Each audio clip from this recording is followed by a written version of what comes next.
keluarga yang sakit, sehingga beliau meminta saya untuk memfasilitasi teman-teman untuk belajar pada hari ini dalam mata kuliah tafsir Tarbawi 1. Sebelumnya saya minta maaf untuk tidak menyalakan video saya, berhubung saya menggunakan laptop yang kualitas kameranya kurang bagus, sehingga hasilnya tidak baik ya, sehingga saya tidak nyalakan kameranya. Tapi teman-teman yang lain, kalau bisa dinyalakan kameranya supaya ya, saya mengetahui keadaannya, di mana posisinya dan lain-lain. Dan kalau tidak bisa dinyalakan full dari awal sampai akhir, ya saya kira mungkin bisa sekali-sekali dinyalakan, dimatikan lagi. Yang penting ya saya tidak berbicara seperti orang bodoh gitu ya. Saya tidak tahu apakah ada orang yang saya hadapi atau tidak gitu ya. Kalau hanya gambar-gambar huruf atau foto yang tampak. Ya, kita belajar mata kuliah tafsir Tarbawi 1. Untuk jurusan PAI itu biasanya sampai tafsir Tarbawi 3. Ya, belajar. Nah, sama halnya dengan hadis Tarbawi. Hadis Tarbawi juga kalau di jurusan PAI itu sampai 3 kali. Ya. Dari semester 2, 3, dan 4. Ya. Mudah-mudahan di mata kuliah ilmu Al-Quran Anda semester sebelumnya, Anda sudah mendapatkan pengetahuan awal tentang tafsir, tarjamah, dan ta'wil. Ya, jadi Al-Quran sebagai kitab suci itu membutuhkan pemahaman, ya, pengkajian, ya, akan makna-makna yang terkandung di dalamnya. Ya, dalam konteks ini maka ada 2 cabang ilmu yang melahirkan kajian terhadap Al-Quran itu. Ada ilmu tafsir, ya, ada ilmu ta'wil. Ya, ada tafsir, ada ta'wil. Ya, kemudian juga orang menambahkan tarjamah. Ya, cuma tarjamah itu lebih pada konteks menerjemahkan secara umum apa arti ya, dari sebuah ayat. Ya, kalau tafsir dan ta'wil itu sifatnya menggali makna, ya, mengelaborasi kandungan, ya, makna-makna yang terdapat di balik setiap huruf atau setiap kalimat atau kata atau ayat ya, dalam Al-Quran. Itu tafsir. Ya, kalau ta'wil dia lebih bersifat dia mencari makna di luar makna yang tekstual. Nah, itu ta'wil, jadi dia memalingkan makna, ya, makna harfiah ke makna kontekstual. Ya. Misalnya ada ayat yadullah fauqa aidihim, ya, tangan Allah di atas tangan kalian. Itu kalau ditafsirkan, ya, tangan itu apa sih? Nanti orang bisa memahaminya dalam konteks tangan makhluk, sehingga akan terjadi satu penafsiran atau satu pemahaman yang mutajassimah, ya, yang menjisimkan Allah, ya, yang menjisimkan Tuhan, bahwa Allah berjisim, Allah bertubuh, dia punya tangan. Ya, maka dalam konteks ta'wil kemudian yadullah fauqa aidihim, maka kata-kata yadul itu, yadun itu tidak diartikan tangan secara harfiah, tapi dia ditakwilkan dengan makna kekuasaan. Ya, jadi itulah perbedaan antara tafsir dan ta'wil. Nah, Yang berikutnya, mata kuliah ini kemudian ditambah dengan kata tarbawi, ditafsir tarbawi.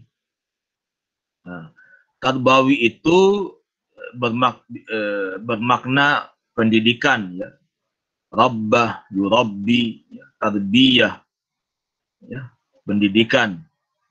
Jadi ini dalam pengertian kita akan menggali makna-makna ayat, ya, dalam pendekatan tarbawi, pendekatan pendidikan. Jadi karena teman-teman ini di Fakultas Tarbiyah, maka akan menggali makna-makna dari ayat itu dalam konteks nilai pendidikannya. Nah, kalau teman-teman syariah, mereka belajarnya tafsir ahkam, ya, tafsir hukum. Ya, kalau teman-teman di dakwah, tafsir dakwah. Ya, kita kalau di tarbiyah lebih pada tafsir tarbawi. Ya. Nah, kemudian mata kuliah ini, ya, itu punya bobot SKS yang cukup besar, ada 3 SKS, ya, sehingga ini memberikan implikasi bahwa waktu perkuliahan kita cukup panjang, ya, 3 kali 50 menit, ya, dari jam 10 sampai jam 12.30. Nah, itu waktu normal perkuliahan kita. Ya. Kemudian kompetensi dari perkuliahan ini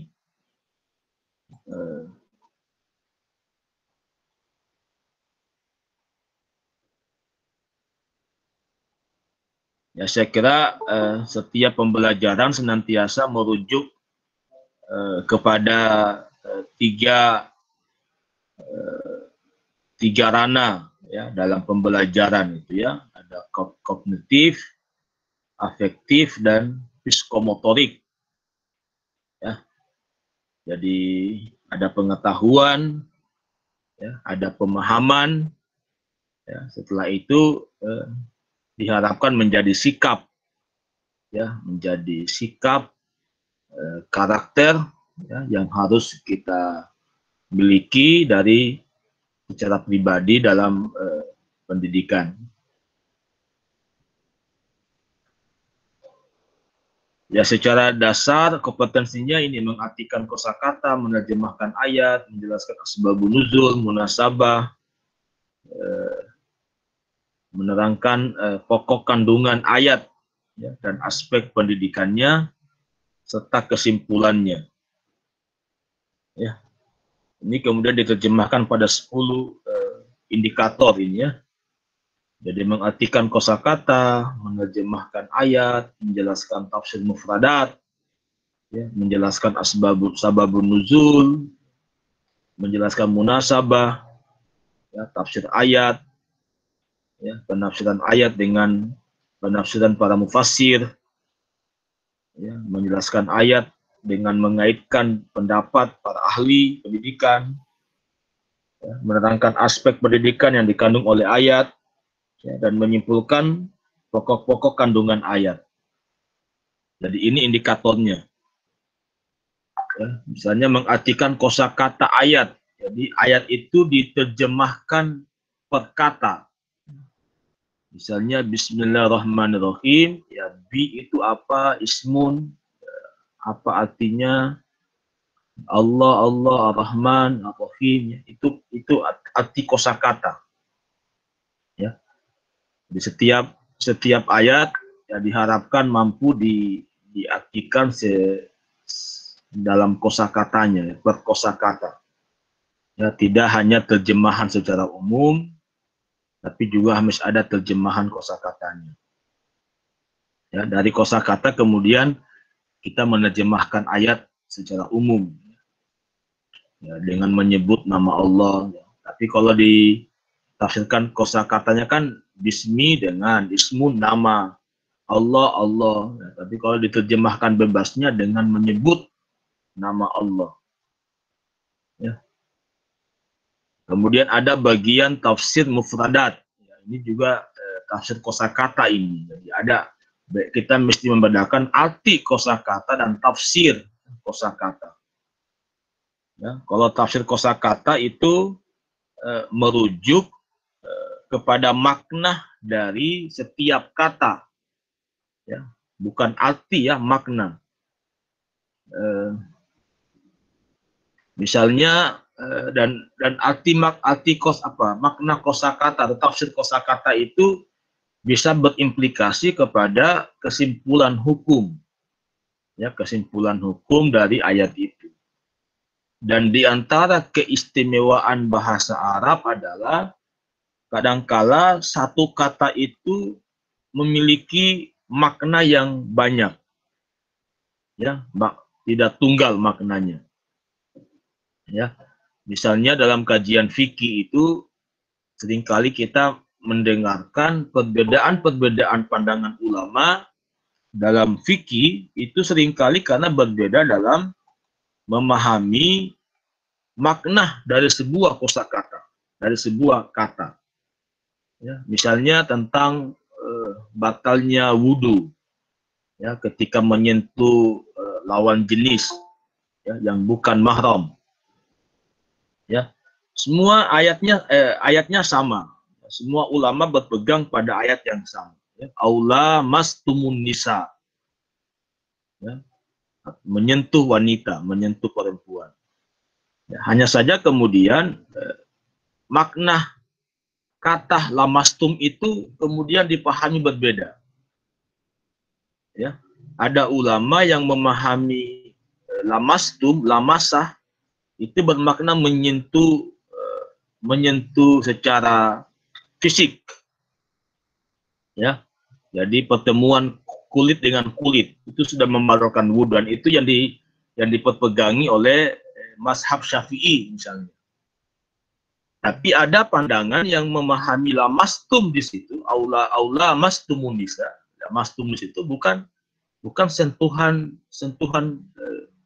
fisik kulit dengan kulit, tapi lebih mendalam, ya, lebih luas, ya, lebih dia bermakna aljima. Jadi hubungan sentuhan dua bekas khitan itu yang dianut oleh mazhab Hanafi, ya. Jadi itu sudah sangat jauh itu, ya. Jadi yang kemudian melahirkan dua implikasi hukum bagi orang yang menyentuh lawan jenis. Jadi orang yang bermadzhab Syafi'i, yang penting menyentuh lawan jenisnya yang bukan mahram, ya batal. Tapi kalau yang Hanafi, ya tidak, karena dia memahaminya ya bukan dalam bermakna sentuhan seperti itu, tapi dia lebih pada konteks aljima tadi itu. Jadi itu contoh bahwa penafsiran kosakata itu bisa memberikan implikasi kepada kesimpulan hukum, ya, dari ayat itu, ya. Jadi ya, dari makna-makna kosakata itu kemudian juga kita bisa menurunkan nilai-nilai pendidikan. Jadi misalnya nanti kalau kita kaji Al-Fatihah misalnya, bismi, ya, dengan ismun, nama, ya. Nama itu, ya, kalau dikaji secara tafsir kosakata, ismun, ya, sumuwun, ya, itu artinya ketinggian, ya, tinggi. Jadi nama itu menunjukkan ketinggian seseorang. Ya, dari namanya kita bisa menentukan dia ini punya martabat yang tinggi. Apakah nama yang disebabkan karena adanya gelar akademik atau gelar budaya. Ya, misalnya kalau ada nama yang Andi misalnya, Andi siapa gitu. Ya, dari nama Andi itu dia sudah memiliki ketinggian martabat dalam status sosial. Jadi nama itu menunjukkan ketinggian, seperti makna dari ismu itu, sumuwun, ketinggian.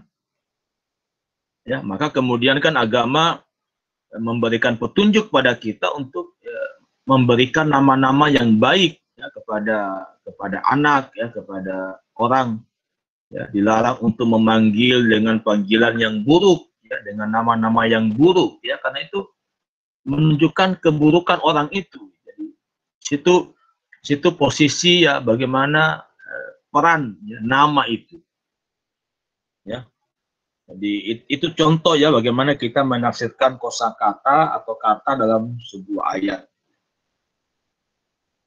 Yang kedua menjelaskan apa asbabun nuzul atau sababun nuzul ya. Mudah-mudahan teman-teman kemarin di ilmu Al-Qur'annya sudah mempelajari itu.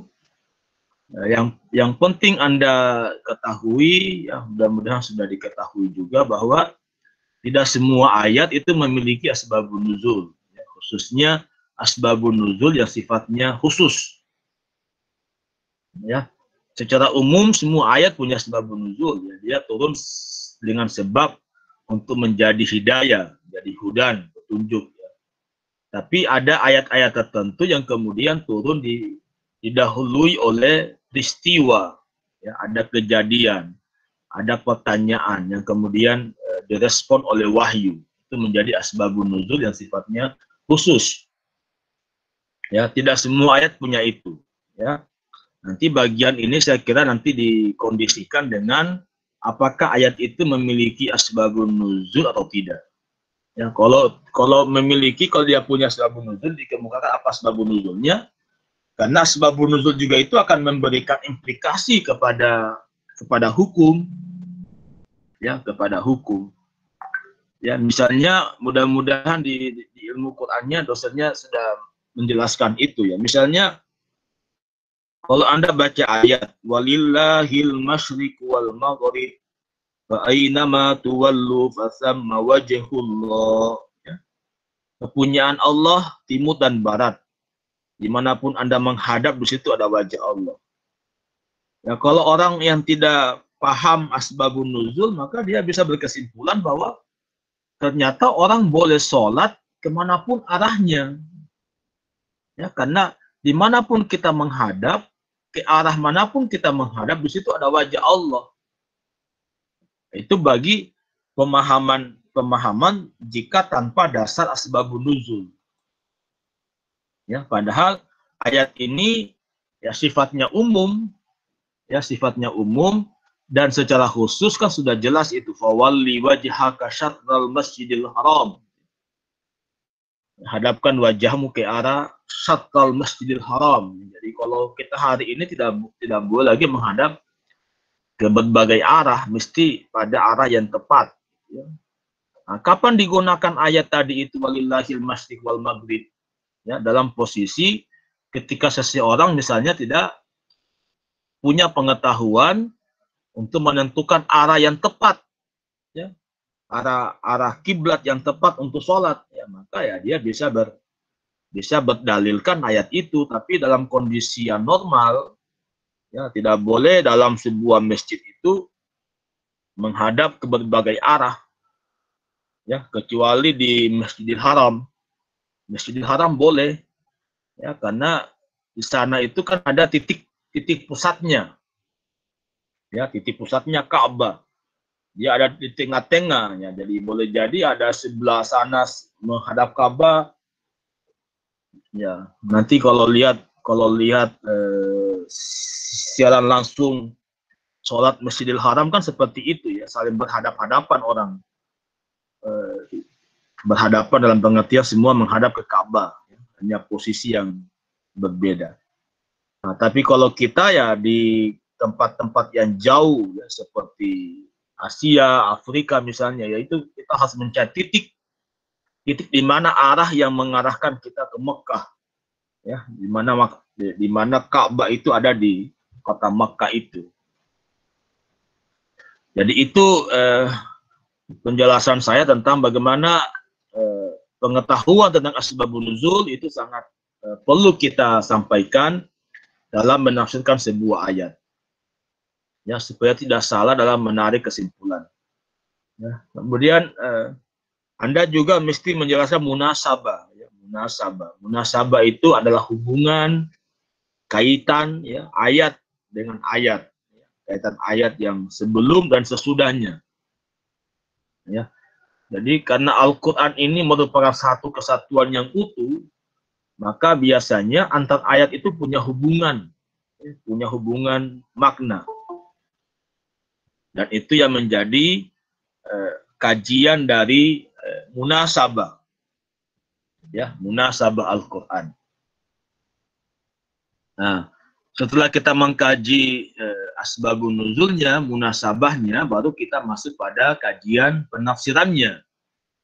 Ya, penafsiran dengan mengutip ayat, tafsir ayat bil ayat, tafsir ayat bil hadis, ya, menafsirkan ayat dengan hadis, menafsirkan ayat dengan pandangan para ulama, ya, para mufassir, ya, atau penafsiran ayat dengan tokoh-tokoh pendidikan yang mungkin ada pakar-pakar pendidikan yang kemudian mencoba memahami ayat-ayat yang kita kaji nanti misalnya, dan dia memunculkan atau dia punya pandangan pemahaman, ya, silakan dikutip, ya, dibaca, dipahami pandangan-pandangan itu.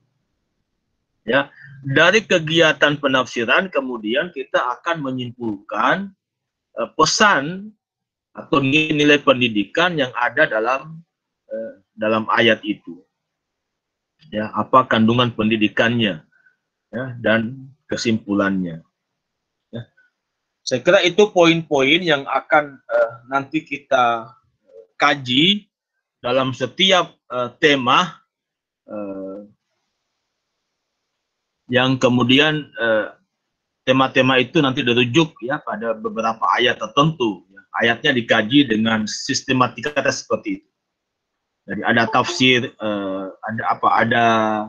ada arti kosakata, ada terjemahan ayat, ada tafsir kosakata, ada asbabun nuzul, ada munasabah, ada penafsiran, ada nilai-nilai pendidikan yang dikandung oleh ayat, sampai pada kesimpulan, ya.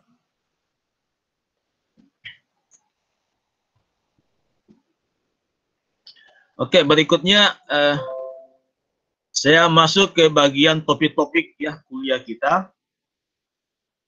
Ini ada beberapa topik dengan objek kajian ayatnya. Yang pertama kita akan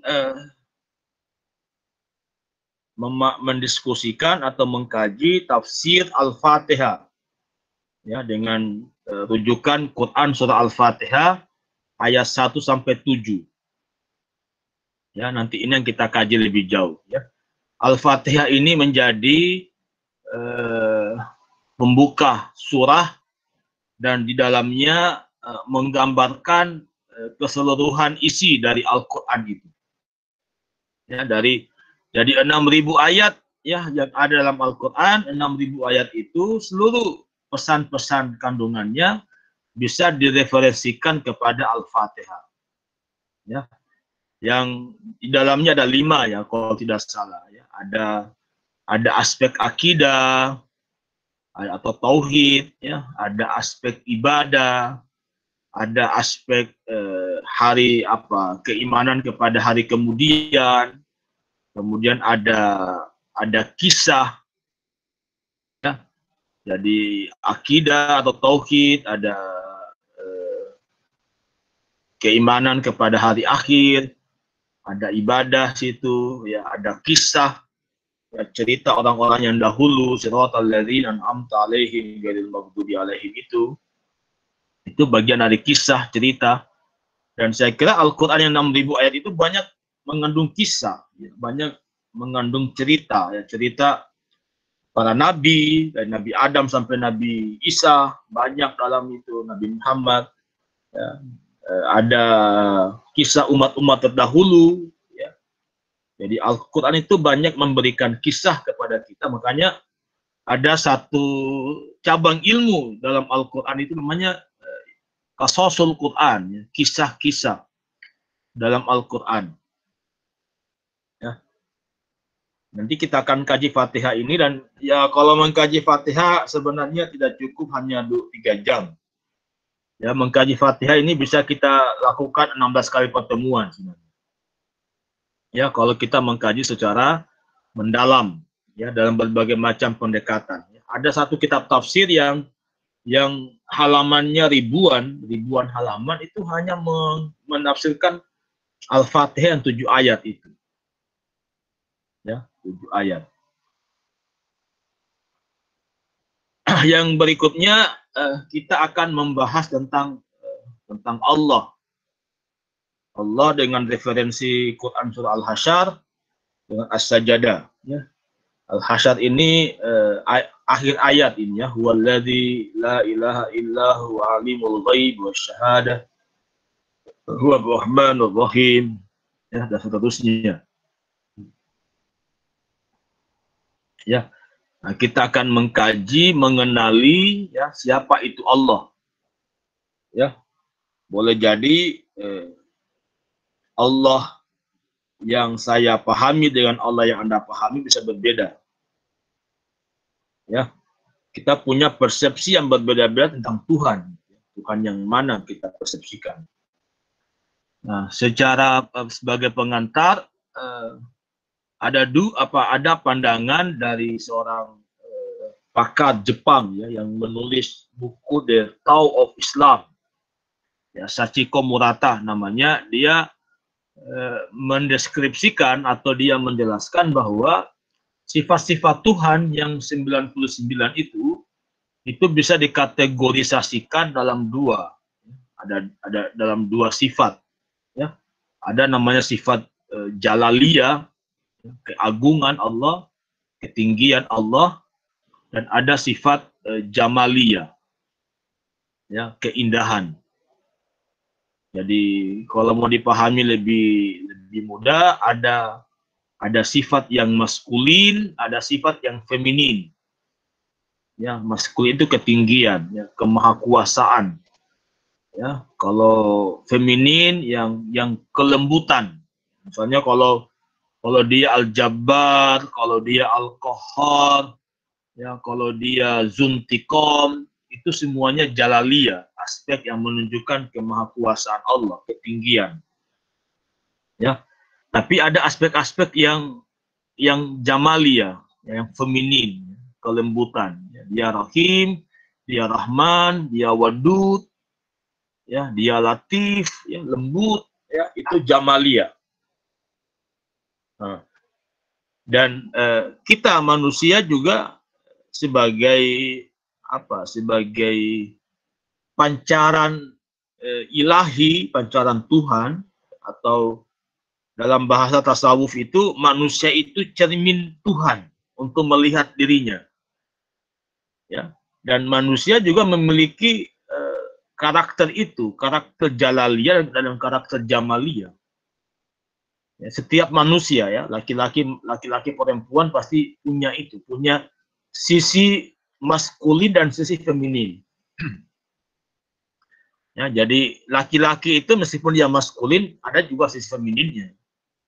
Bahkan kalau laki-laki yang salah dalam pergaulan, salah dalam tumbuh kembangnya, boleh jadi dia menjadi laki-laki yang feminin. Ya, demikian pula sebaliknya, kalau dia perempuan tapi tumbuh pada lingkungan yang kurang tepat, ya, bergaul sama laki-laki misalnya, maka boleh jadi dia menjadi perempuan yang maskulin. Ya. Tapi secara kodrati dua karakter Tuhan ini, dua sifat Tuhan yang jalal dan jamal itu selalu ada ya pada diri kita. Ya, makanya ya laki-laki itu ya meskipun dia gagah perkasa, ya dia juga bisa menangis kalau putus cinta. Dan kalau dia menangis putus cinta berarti ya itu laki-laki yang sangat feminin. Nah, tapi kalau laki-laki putus cinta tidak ada kesedihannya, berarti benar-benar jamal, gitu. Ya, benar-benar dia jalal, ya, dia perkasa, gitu. Dia tergoda dengan itu.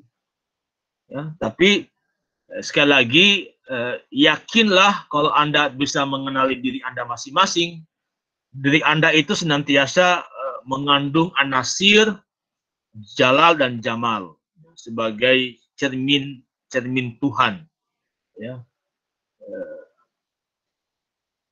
Nanti kita akan diskusikan lebih jauh pada pada topik itu nanti ya, insya Allah. Nah, berikutnya tentang manusia.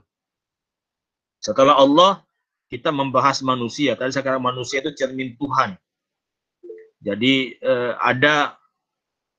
ada pandangan bahwa Tuhan itu sudah menciptakan semua makhluknya. Ya, sudah menciptakan banyak makhluk. Tapi Tuhan belum bisa melihat jati dirinya. Ya, Tuhan belum bisa melihat. Jadi Tuhan itu kepingin melihat dirinya sendiri. Ya, maka kemudian ya menciptakan makhluk. Ya, sudah banyak yang dia ciptakan, dia belum bisa melihat, belum puas yang melihat kejati diriannya, maka kemudian dia menciptakan manusia. Ya, pada diri manusia itu kemudian dia puas ya, dia makanya ketika dia ingin menciptakan manusia lalu dimulai oleh Adam, dia kan sampai meminta atau menyampaikannya ke malaikat itu. Kalau bukan lil malaika ini ja'ilun fil ardi khalifah. Ya, bahwa dia ingin menjadikan khalifah di muka bumi, dan kemudian mendapatkan protes dari malaikat ya. Dan ya pada akhirnya Tuhan menjelaskan apa kelebihan dari makhluk yang akan menjadi khalifah ini.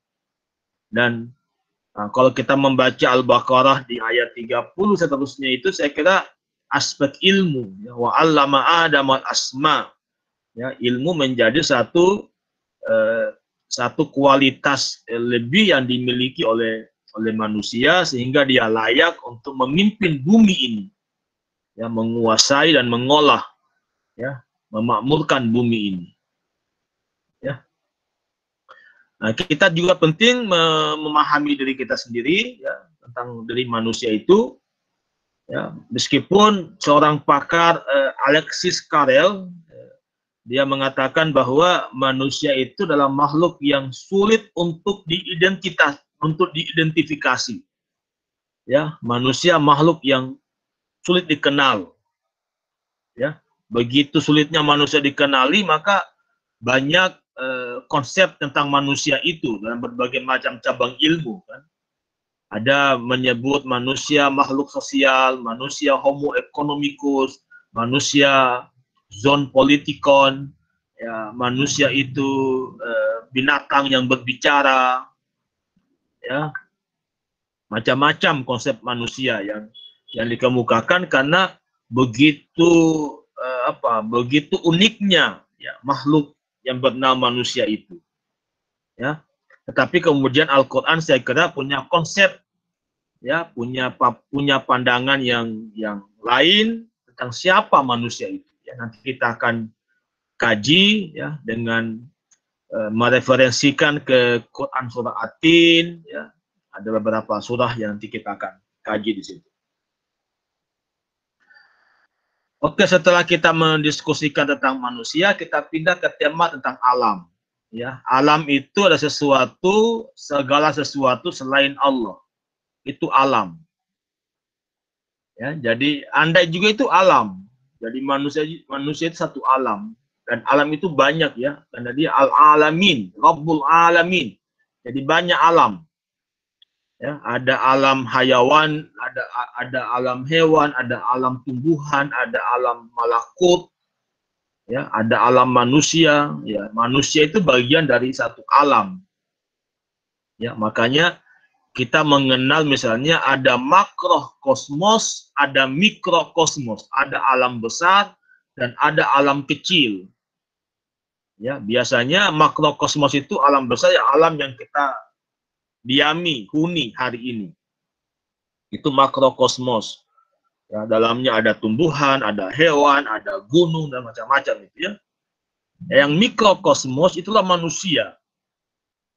Ya, manusia seringkali disebut dengan mikrokosmos. Ya, alam kecil. Ya, karena manusia ini kan gambaran kecil dari makrokosmos. Ya, kalau makrokosmosnya itu bicara ada tanah, ada air, ada api, ada udara, ya, maka dalam kajian tarekat atau tasawuf itu kan manusia tercipta anasir tadi itu, anasir tanah, anasir api, anasir udara, anasir air, ya. Jadi dia menjadi mikrokosmos, ya, alam kecil. Nah, mudah-mudahan nanti dari kajian kita tentang manusia ini, kita bisa mengidentifikasi diri, siapa kita, siapa aku, dan pengenalan diri itu akan memberikan petunjuk, ya, pada kita untuk membangun hidup, ya, pada jalan yang benar. Ya, jadi sama dengan Anda, kalau Anda tidak kenali diri Anda sebagai mahasiswa, itu sulit itu.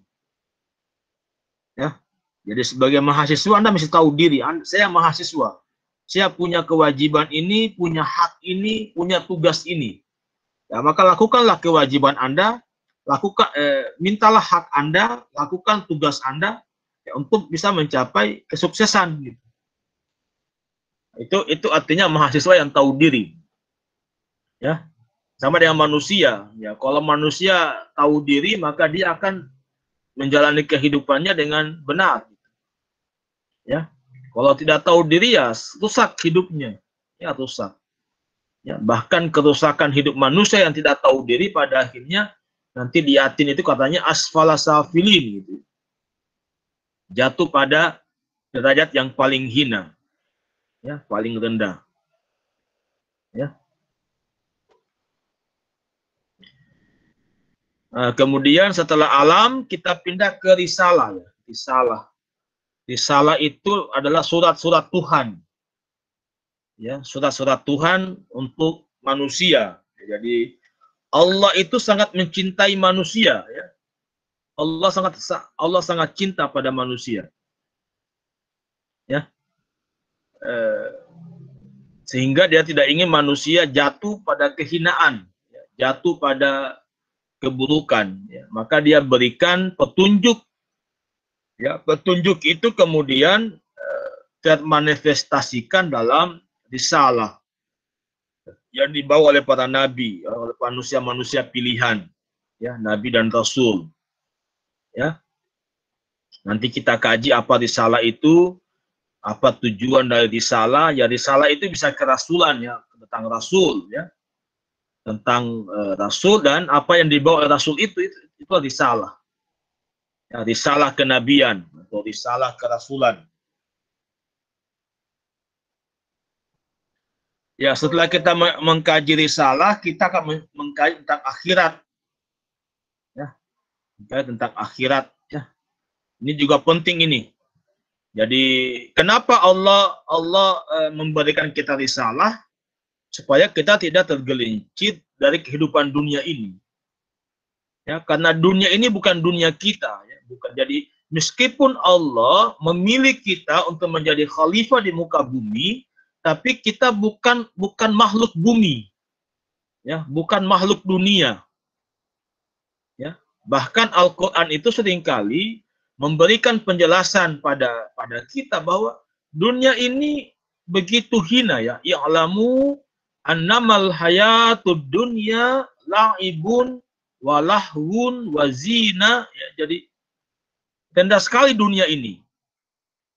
Ya, makanya supaya Anda tidak jatuh pada kehinaan dunia dan Anda bisa meraih kebahagiaan akhirat, maka Allah mengirimkan risalah itu, ya, sebagai petunjuk, ya, sebagai guidance dalam kehidupan kita, ya, supaya tidak salah jalan, ya, tidak salah arah.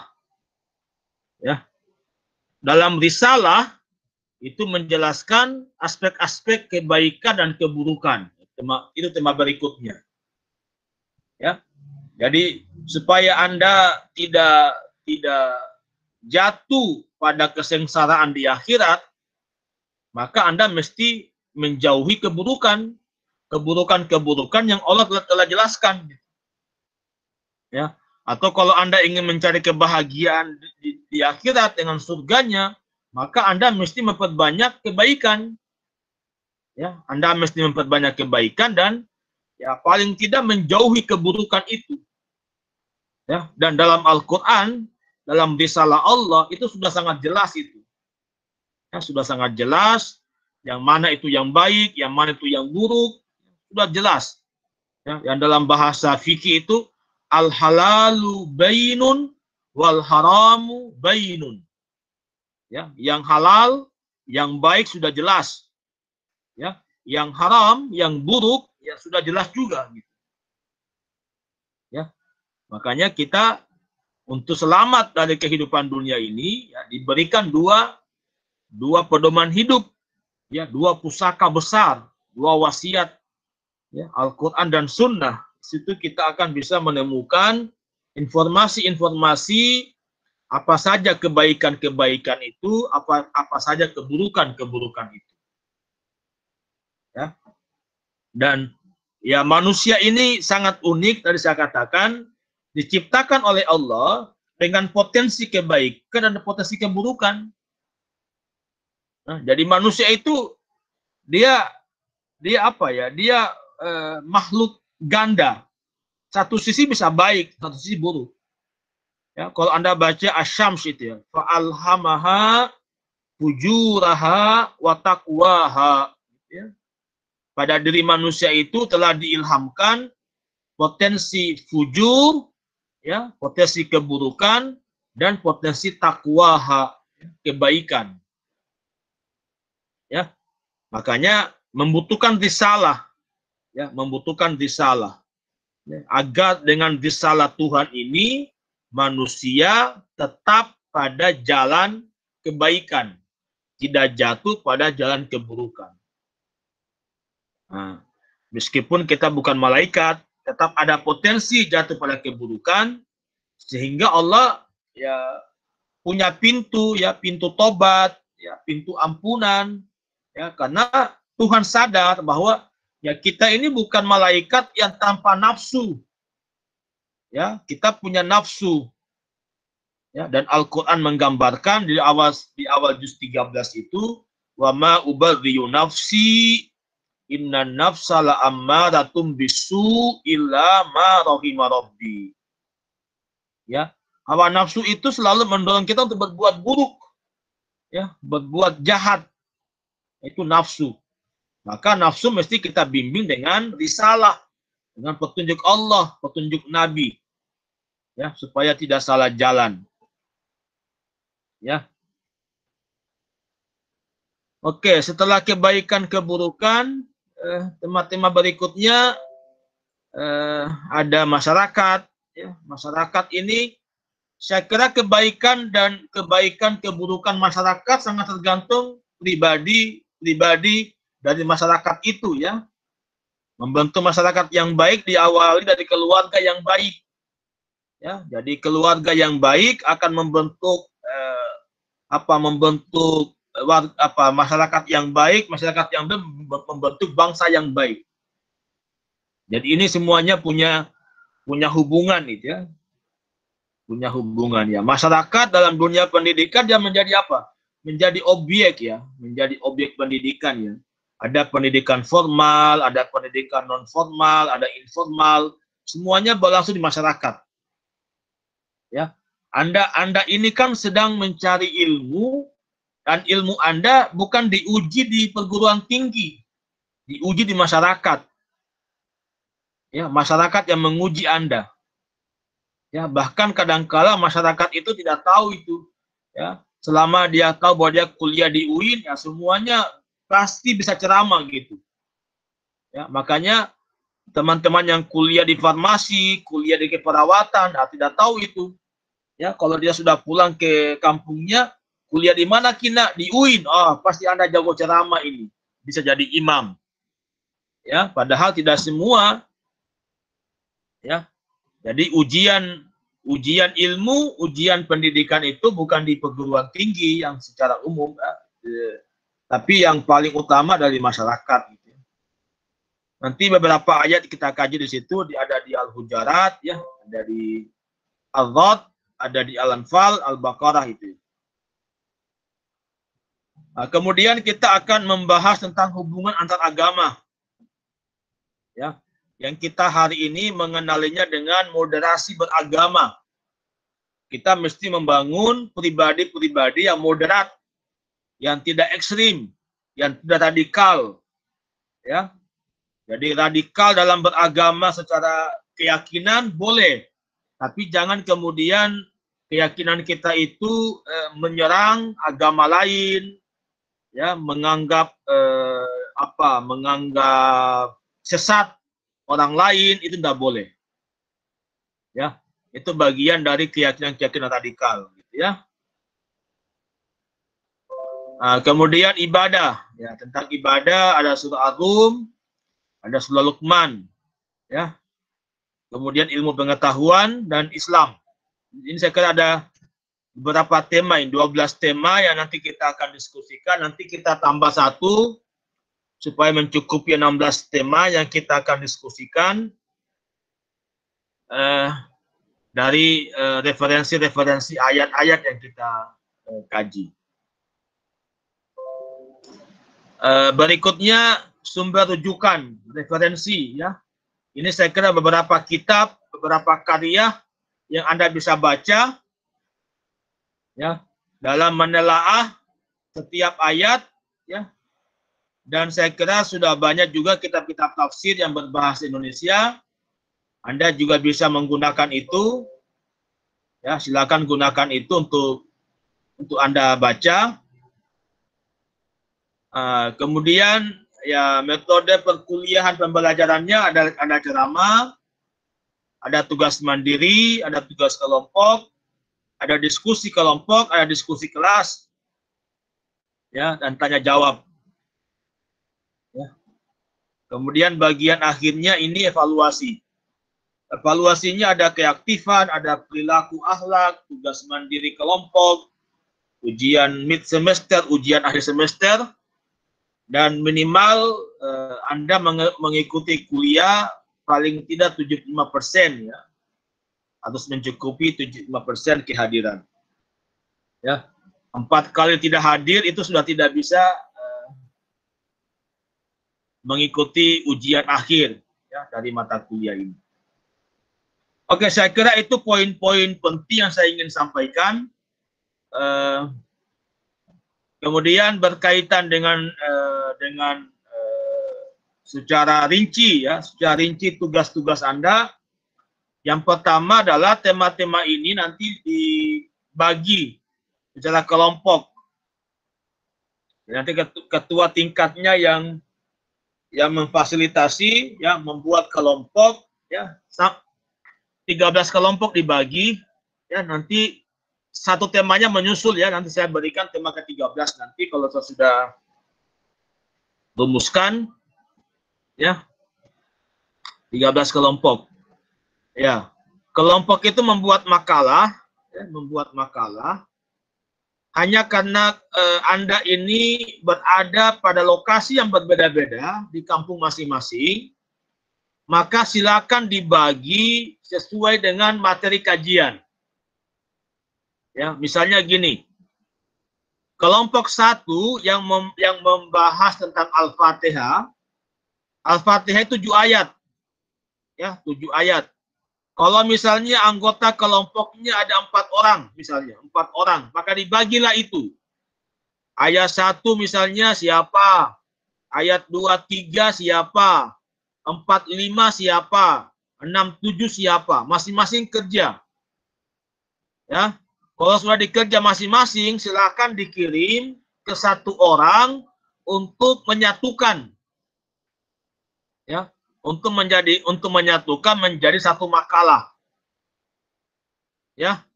Itu yang harus Anda lakukan, ya. Itu berkaitan dengan tugas kelompok, ya. Kerangka makalah Anda itu mengikuti kerangka indikator kompetensi, ya. Nanti Anda lihat di unduhan RPS Anda itu ada di halaman 5 kalau tidak salah. Ya, jadi uraiannya itu tidak perlu Anda membuat latar belakang masalah, rumusan masalah, tidak perlu. Ya.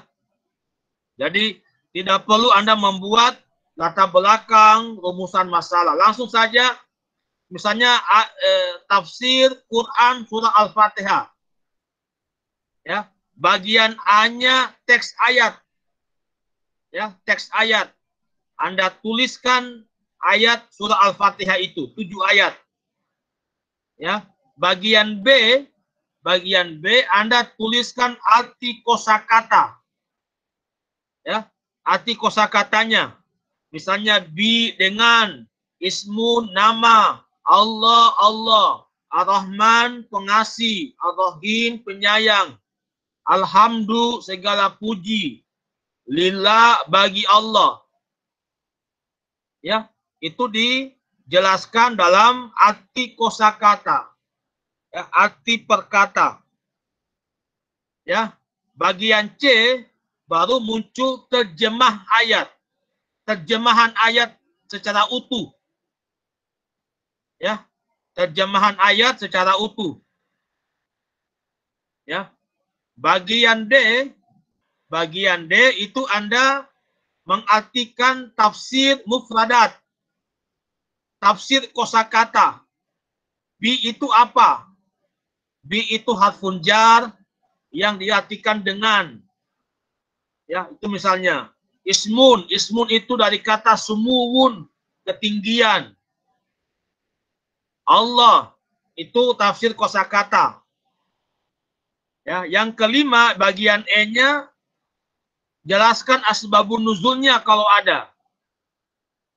Ya, kalau ada asbabun nuzulnya bagian E. Bagian F itu munasabah ayat. Ya, bagian E munasabah ayat. Ya. Bagian G itu penafsiran ayat. Ya, penafsiran ayatnya. Ya, silakan Anda tafsirkan secara luas. Ya, dengan mengutip pandangan-pandangan ulama tafsir, ya, pandangan tokoh-tokoh pendidikan, silakan ditafsirkan itu ayatnya. Ya.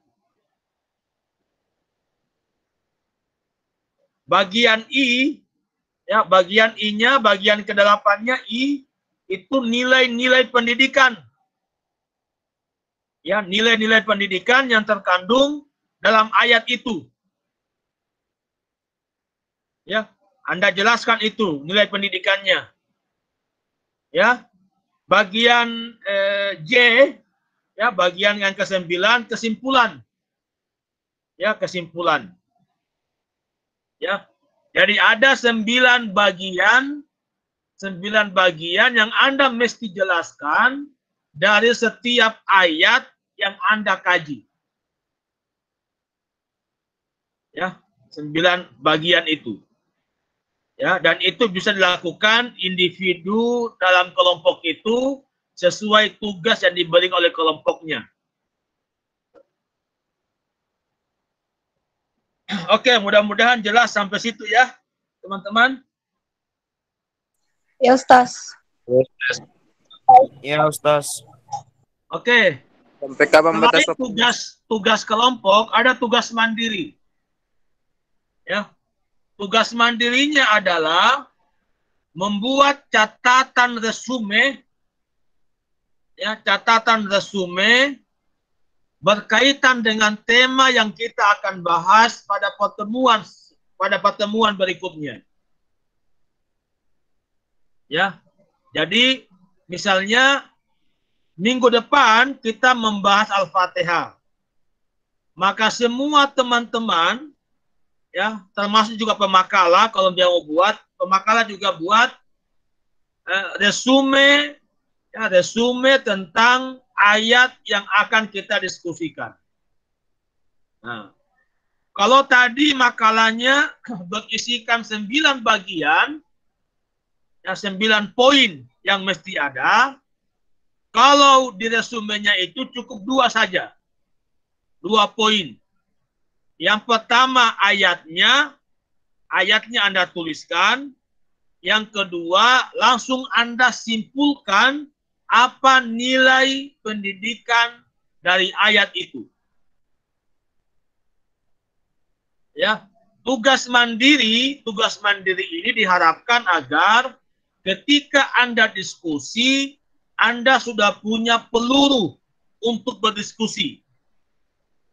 Ya, sehingga resume Anda atau kesimpulan nilai pendidikan yang Anda dapatkan yang boleh jadi berbeda dengan kesimpulan pemakalah, itu kita bisa diskusikan.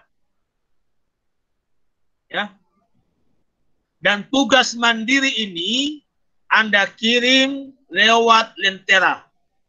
Jadi nanti di Lentera itu ada tambahan satu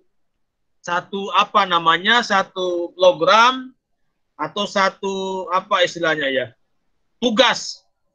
Karena situ ada absen, ada RPS, nanti saya tambah satu tugas. Ya, di situ Anda kirim tugasnya dalam bentuk PDF. Anda tulis dengan tulisan tangan, Anda scan itu dengan PDF, Anda kirim. Ya, pengiriman tugasnya mulai hari Sabtu sampai hari Selasa jam 23.00. Ya, itu batas pengiriman tugas. Ya. Jadi saya kira dua hal itu menjadi tugas Anda. Ada tugas kelompok, ada tugas mandiri. Oke, berikutnya tentang evaluasi UAS, UTS dan UAS. Ya, kalau saya biasanya UTS UAS-nya itu kalau dia tafsir itu harus menghafal ayat. Semua ayat yang kita bahas dari Al-Fatihah sampai topik tentang Islam itu dihafal semua ayatnya. Ya, dihafal semua ayatnya. Pada saat ujian tengah semester itu hanya menghafal saja.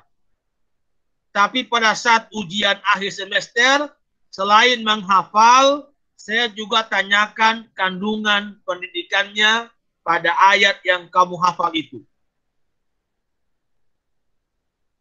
Ya.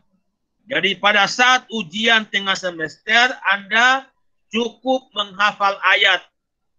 Kalau Anda bertanya, Ustaz, apa dengan terjemahannya? Tidak usah bertanya. Yang penting saya tugaskan Anda menghafal ayatnya. Ya, itu untuk ujian tengah semester. Ya. Untuk ujian akhir semester, selain Anda hafal ayatnya, juga mesti Anda paham apa kandungan, apa nilai pendidikan yang ada pada ayat itu.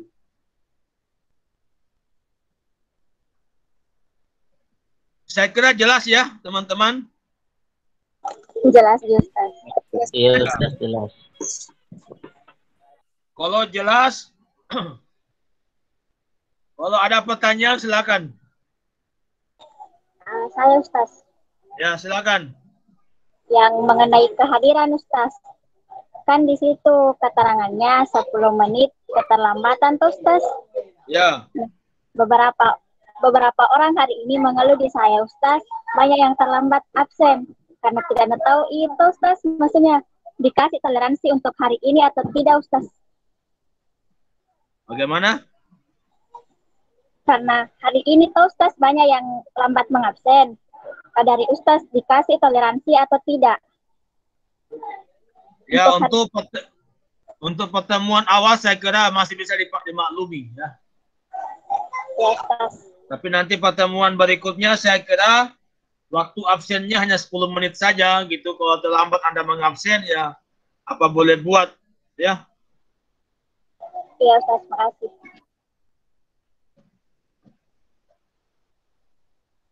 Oke, yang lain silakan. Ada pertanyaan tentang hal-hal yang Anda belum pahami dari tema-tema itu?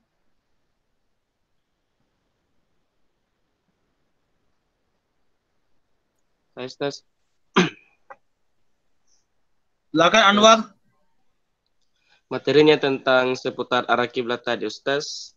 Misalkan Ustaz, saya dalam perjalanan. Kemudian di atas mobil, mobilnya mengarah kiblat Ustaz. Kemudian ketika saya sholat, kan menghadap kiblat di mobilnya Ustaz, tiba-tiba mobilnya belok Ustaz. Ya, Apakah tetap dilanjutkan sholatnya dan sah hukumnya Ustaz atau bagaimana? ya saya kira itu berlaku ayat tadi itu ya, walillahil masyriq wal maghrib. Ya, fa inna ma tuwallu fastamma wajhullah. Jadi ayat itu berlaku dalam kondisi abnormal. Ya, misalnya naik pesawat, ya orang pergi ke tanah suci, kan itu pasti ketemu waktu sholat itu. Ya, maka dia sholat sesuai dengan arah pesawat. Ya, tidak bisa Anda kasih stop pilotnya, pilot kasih arah dulu pesawatnya ke barat, saya mau sembahyang, Anda bisa. Nah, cuma tidak bisa Anda beralasan bahwa karena saya membaca ayat dimanapun Anda menghadap di situ ada wajah Allah, maka saya boleh sholat kemanapun arahnya. Nah, boleh begitu. Ya, itu boleh saja kalau Anda dalam kondisi yang abnormal, tidak normal keadaannya. Ya, kalau normal tidak apa-apa. Ya, kalau tidak normal tidak apa-apa. Tapi kalau normal tidak boleh. Tetap kita berusaha mengarahkan wajah ke kiblat, ya, yang Indonesia arah barat gitu. Ya, jadi saya kira ya semuanya punya hikmah kan, punya hikmah. Ya, bahwa Allah sudah mengetahui bahwa ada keadaan-keadaan tertentu di mana manusia akan melaluinya, akan menjalaninya, dan itu pasti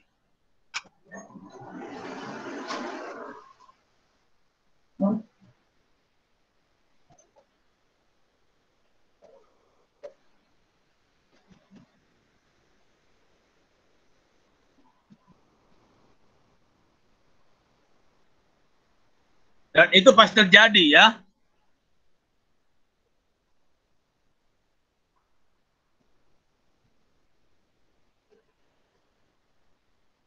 Mungkin Tabe teman-teman cukup dulu ya. Di sini lagi hujan keras. Yes. Nanti saya chat ya hal-hal yang belum jelas di WA-nya ya. Yes, Iya, Ustaz. Oke, terima kasih banyak. Jadi yang belum absen nanti saya absenkan dulu untuk pertemuan pertama ini. Yes, Ustaz. Syukur.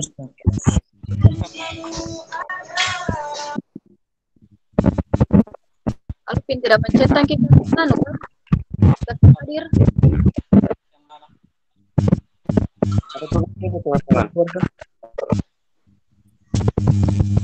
Saya tidak mencetak hadir. Ada Iya, tugas Min. Boleh, Min. Oke, guys. Assalamualaikum. makalah 7 lembar, Dila. Itu. Makalah 7 lembar. Halo, Sen.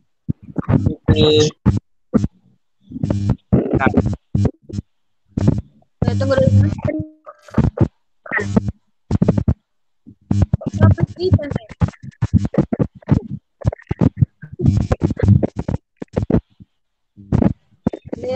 Kenapa mencetak video?